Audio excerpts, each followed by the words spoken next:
On September 19th, 3 MiG-31 Foxhounds climbed toward 80,000 feet and crossed into Estonian airspace. In 12 minutes, those supposedly untouchable interceptors were tracked, electronically neutralized, and forced back without a single shot fired. A textbook demonstration of patient, networked air warfare that turned speed and altitude into liabilities. 3 MiG-31s launched from Kaliningrad and were airborne from Chalov's airbase as a tight 3-ship formation. Immediately after takeoff, they climbed to roughly 45,000 feet and accelerated along a planned route intended to provoke. The formation flew with transponders off and an aggressive profile that the crews clearly expected to produce a conventional NATO response, a warning radio call, a polite escort by F-16s from Lithuania, then a return to base. Confidence in that predictable policing pattern underpinned the mission. At that altitude, the MiG-31's raw performance, its high service ceiling and very high dash speed, felt to the crews like a built-in safeguard against interception by lighter fighters. NATO's Combined Air Operations Center in Germany, however, labeled the flight high priority from the moment the MiGs departed. The directive that day was deliberately patient. Do not immediately scramble into kinetic confrontation. Allow the aircraft to enter NATO airspace. That was not indecision. It was calculated operational discipline intended to convert a provocation into an exploitation opportunity. As the MiGs pushed north over the Gulf of Finland and crossed the northern approaches of High Island, every additional minute inside Estonian airspace increased NATO's opportunity to observe, collect, and classify signatures the intruders were leaving behind. Roughly 50 miles southwest of the MiG formation, 2 Italian F-35A Lightning IIs launched from Amari Air Base. The F-35s operated in passive mode, flying at a lower altitude and maintaining electronic silence. Their A/APG-81 AESA radars were run in low probability of intercept configuration, enabling collection of movements, speeds, altitudes, and thermal signatures while emitting almost nothing the older Russian radar warning receivers could detect.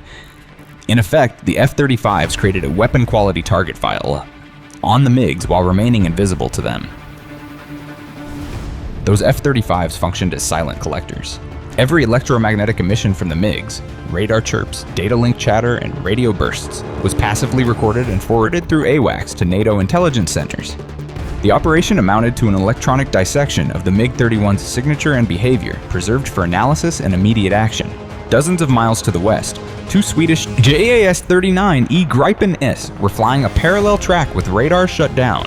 These Gripens were top-tier fleet variants equipped with the Raven ES-05 AESA radar and advanced electronic warfare and jamming suites. Crucially, the Gripens were linked into the same network as the F-35s and AWACS. The Gripens could use data from remote sensors as if those were their own eyes. Under centralized command, the order to the Gripens was simple: engage. The engagement began with a focused electronic attack that degraded the MiG's situational awareness. The Zaslanim radar displays in the MiG cockpits populated with meaningless returns and false tracks. Communications devolved into static. In short order, the MiG radar warning receivers began reporting high-priority locks at intensities and signatures the crews had not encountered. For a moment, some crews believed their systems had failed. It was not a malfunction, it was deliberate. The deliberate jamming and deception calibrated to blind and confuse. Seconds after the initial electronic effects, the Gripen-Es climbed into tactical positions and activated their radars. With network data providing precise target tracks, both Gripens locked all 3 MiGs simultaneously. The Gripen's weapon stations were loaded with the latest MBDA Meteor Beyond Visual Range missiles. The Gripens had used the fusion of remote sensor data and their own passive tracking to position for a decisive engagement before the MiG crews had time to build a coherent picture of their attackers. At roughly the same moment, the F-35s transitioned from passive collection to active suppression of the MiG electronic suite. The MiG cockpits, which had been effectively blind and deaf, suddenly received additional threat indications as the F-35's presence expanded the picture. The combined effect was total. The MiG crews found themselves electronically derated, tactically trapped, and visually dominated. 2 Gripens sat adjacent to the MiG formation with missile seekers pointed and launch windows available. The Meteor's performance profile, a ramjet sustainer design that preserves high terminal energy and speeds above Mach 4, meant the no-escape envelope remained large even at altitude. The Meteor's sustained energy and maneuverability at height made the MiG's speed advantage moot. A Swedish pilot broadcast on emergency frequencies, the MiGs had been in Estonian and NATO airspace for 12 minutes. Their electronic systems were under control, their radars were inoperative, multiple missiles were locked on their positions. They were ordered to return to Russian airspace immediately. That was not a warning, it was an imperative. Confronted with the reality of disabled situational awareness and multiple missile locks, the MiG formation executed a sharp tactical retreat. The Gripens maintained pressure until the intruders had fully exited Estonian airspace. The F-35s recorded the withdrawal, panic maneuvers, frantic communications, and the final retreat. No shots were fired.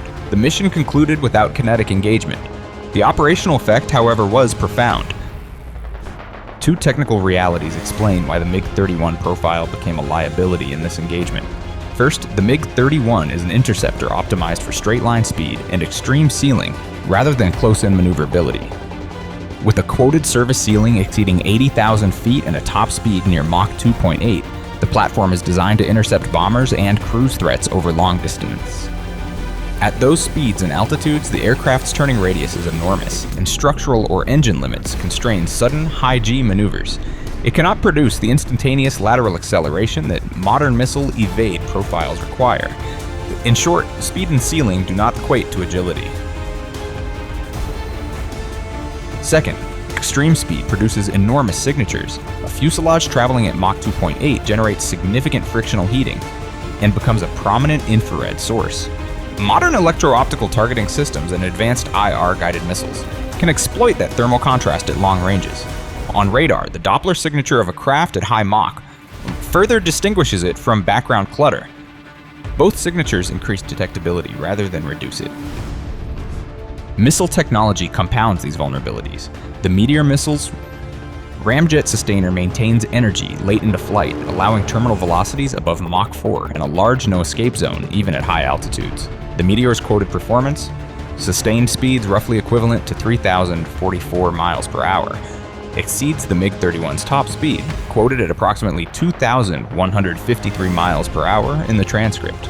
A missile that can sustain higher speed and energy while retaining maneuverability can overtake and defeat an interceptor that relies on straight-line speed. Range also favors the Meteor. Near 200-kilometer maximum range converts to about 124 miles, and head-on engagement probabilities are high from 62 to 81 miles. The even rear aspect engagements remain vulnerable at 18 to 31 miles. In practical terms, a networked launch from a lower altitude fighter using remote sensor data can engage a fast, high-altitude target well outside the interceptor's effective response window. NATO's alternative BVR options were also highlighted. The A-120D family of advanced long-range air-to-air missiles combines a powerful motors and a two-way data link, enabling in-flight updates from platforms such as F-35s or AWACS. With mid-course correction and cooperative sensor feeds, a launched missile can compensate for maneuvers and reduce the probability of escape.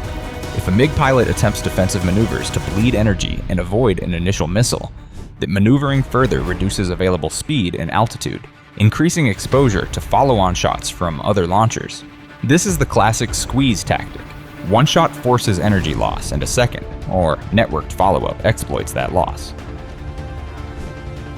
Operationally, the engagement in Estonian airspace was not merely a successful intercept, it was a doctrinal inflection point. NATO converted a provocative entry into a structured intelligence gain, signature capture, validation of networked sensor fusion, and a demonstration of coordinated electronic warfare and missile employment without escalation to kinetic combat. The incident generated immediate political and military consequences. Closed-door consultations among Estonia, Poland, Sweden, and Germany concluded that the prior policy of polite escorts had been transparently gamed and now carried strategic risk. The alliance agreed to revise engagement rules with a tougher posture. Deliberate and aggressive violations of NATO airspace would risk lethal outcomes under predefined conditions. The operational assessment from NATO's Operations Center was not triumphant rhetoric, but quiet satisfaction. A red icon left the map and produced real, actionable intelligence and doctrine change. The consequences for Russian air operations were immediate and stark. Crews returned to base with an operational after-action that underscored the gap between native platform strengths on paper and real-world survivability against integrated, networked systems. The MiG-31's design trade-offs, speed and ceiling in exchange for agility and modern electronic suites, were exposed when faced with a patient, sensor-rich opponent that could fuse remote collection, electronic attack, and kinetic options. From a deterrent standpoint, the outcome recalibrated the risk-reward analysis.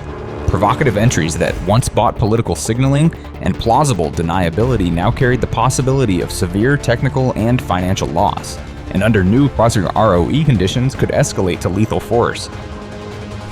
The tactical lesson is explicit and procedural. Patient command intent that prioritizes signature collection and network exploitation can turn adversary bravado into an intelligence windfall and a deterrent demonstration. Fifth-generation sensors operating in LPY modes can stealthily harvest high-quality targeting data. Networked fourth-generation platforms with modern EW suites and ramjet-sustained missiles can act on that data to create a decisive trap that neutralizes high-speed interceptors without immediate kinetic escalation. Physics favors the defender when signature management and cooperative engagement combine against a platform built for different trade-offs. By the end of the 12 minutes, the MiG-31s had returned to Russian airspace with more than a mission report. They returned with a tactical like the reckoning validated by recorded telemetry, communications, and motion tracks. The operation changed the operational calculus in the Baltic. The era of cost-free provocations had, according to the revised posture, come to an end. The strategic message was unambiguous. Speed and altitude are not guarantees of impunity when sensor fusion, electronic dominance, and energy-retentive missiles are applied patiently and precisely.